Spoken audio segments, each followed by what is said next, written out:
আমরা যারা laptop user তারা অনেকে জানি আমাদের ল্যাপটপের পাওয়ার হেলথ কিভাবে চেক করতে হয়। তো আমরা আজকে দেখব ল্যাপটপের পাওয়ার হেলথ কিভাবে চেক করতে হয়। এজন্য প্রথমে আমরা চলে যাব উইন্ডোজ মেনুতে। উইন্ডোজ মেনু থেকে লিখব পাওয়ার শেল। তারপরে এখান থেকে যাব আমরা রান আস অ্যাডমিনিস্ট্রেটর। তারপরে এখান থেকে আমরা ইয়েস ওকে করব। একটি ডায়লগ বক্স ওপেন হবে। এখানে আমাদের একটি কোড টাইপ করতে হবে।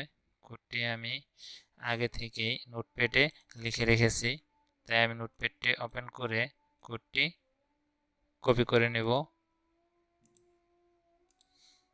তারপরে এখানে আমরা সেই কোডটি পেস্ট করব। পেস্ট করে কিবোর্ড থেকে এন্টারে ক্লিক করব। এন্টারে ক্লিক করার পর আমরা এই ডায়লগ বক্সটি কেটে দেব।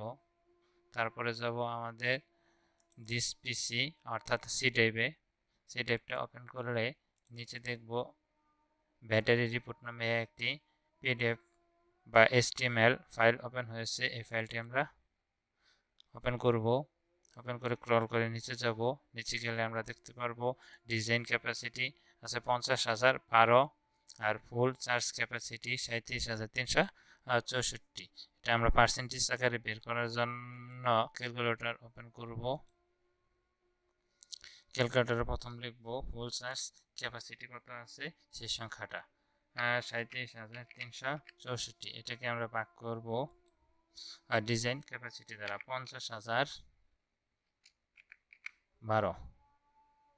যে সংখ্যাটা আসবে এটাকে আমরা গুণ দিব 100 দিয়ে। এখানে আমার ব্যাটারি ক্যাপাসিটি আছে 74.71%। ভিডিওটি দেখার জন্য সবাইকে ধন্যবাদ।